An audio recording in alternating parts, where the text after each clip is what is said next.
Assalamualaikum warahmatullahi wabarakatuh. Perkenalkan, nama saya Farul Haj Ardiasa dengan NIM 220910201107. Di sini saya akan menjelaskan tentang salah satu quasi government yang ada di Indonesia. Sebelum ke materi, saya akan menjelaskan terlebih dahulu tentang quasi government. Quasi government sendiri adalah jenis organisasi yang melakukan fungsi yang mirip dengan pemerintah, tapi bukan merupakan bagian formal dari pemerintah.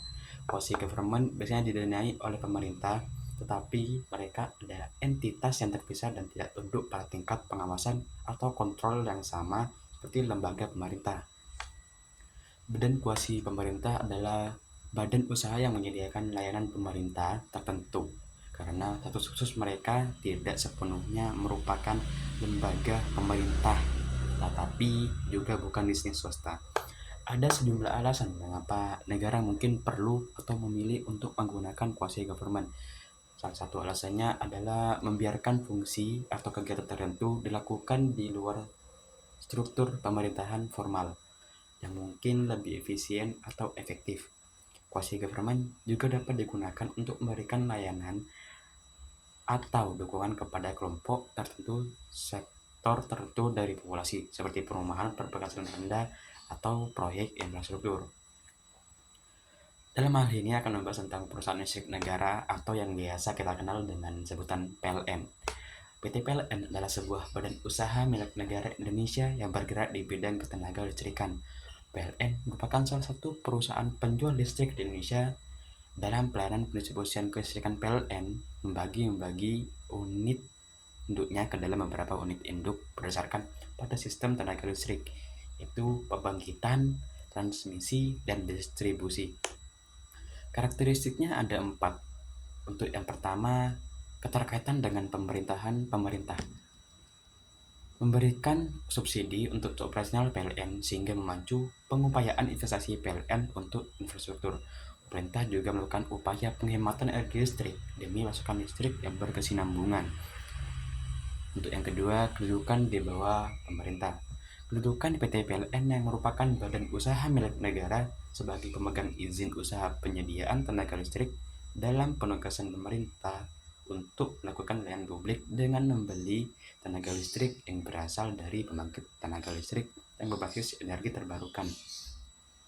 Dan yang ketiga yaitu pengolahan untuk penyelenggaraan usaha penyediaan tenaga listrik bagi kepentingan umum dan jumlah dan mutu yang memadai, serta memupuk keuntungan dan melaksanakan penugasan pemerintah di bidang ketenaga listrikan dalam rangka menunjang pembangunan dengan menerapkan prinsip-prinsip perseroan terbatas.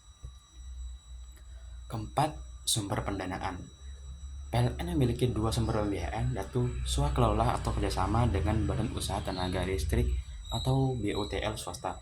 Dalam swakelola sumber pendanaan, PLN ada yang dari keuangan sendiri atau meminjam lewat government to government (G2G) serta lembaga keuangan.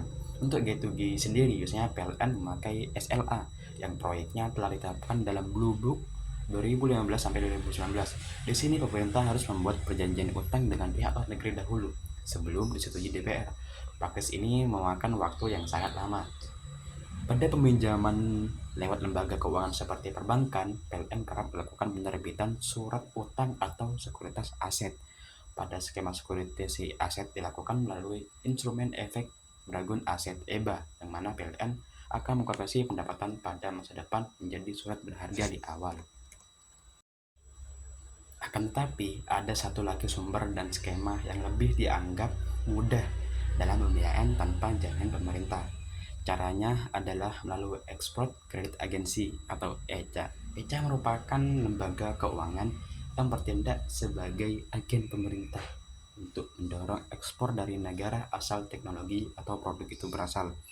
Oleh karena hal tersebutlah skemanya bisa dimudahkan.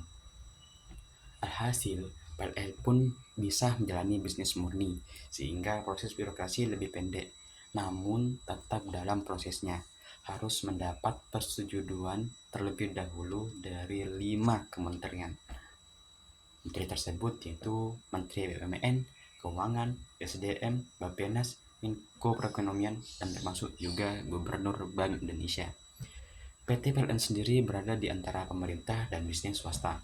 PT PLN memiliki struktur manajemen sendiri dan mengelola tenaga kerja sesuai dengan kebutuhan bisnis. Menjadi bisnis independen umumnya mengisolasi dari tekanan dan pengaruh politik. Karena hal inilah PT PLN masuk ke dalam quasi government.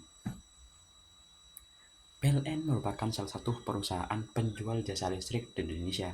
Dalam pelayanan pendistribusian kelistrikan, PLN membagi-bagi fungsi unit induknya ke dalam beberapa unit berdasarkan pada sistem tenaga listrik, yaitu seperti pembangkitan, transmisi, dan distribusi.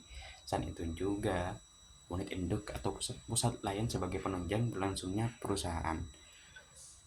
Sebagaimana yang kita tahu dalam kehidupan sehari-hari memerlukan listrik. Dengan adanya listrik ini bertujuan yang pertama meningkatkan kesejahteraan dan kemampuan rakyat secara adil dan merata serta mendorong peningkatan kegiatan ekonomi. Yang kedua, mengusahakan keuntungan agar dapat membiayai pengembangan penyediaan tenaga listrik untuk melayani kebutuhan masyarakat dan merintis kegiatan-kegiatan usaha penyediaan tenaga listrik. Yang lainnya itu menyelenggarakan usaha-usaha lain yang menunjang usaha penyediaan tenaga listrik sesuai dengan peraturan perundang-undangan yang berlaku. Jika PT PLN tidak dibentuk, ada beberapa hal yang menjadi masalah. Yang pertama, tanpa listrik, kehidupan dalam sehari-hari sangat sulit. Hal ini membahas dalam rumah yang dimana membutuhkan penerangan AC atau kipas angin serta pompa air listrik yang beroperasi dengan bantuan listrik. Kemudian yang kedua, tanpa listrik juga, maka penggunaan teknologi seperti perangkat lunak, pendidikan, dan platform pembelajaran online tidak dapat dilakukan. Kemudian yang ketiga, banyak produksi barang menggunakan bantuan mesin. Namun, jika tidak ada listrik, maka mesin akan mati. Hal ini membuat produksi barang terhambat. Mungkin itu saja penjelasan tentang quasi government di Indonesia dari saya. Kurang lebihnya mohon maaf. Wassalamualaikum warahmatullahi wabarakatuh.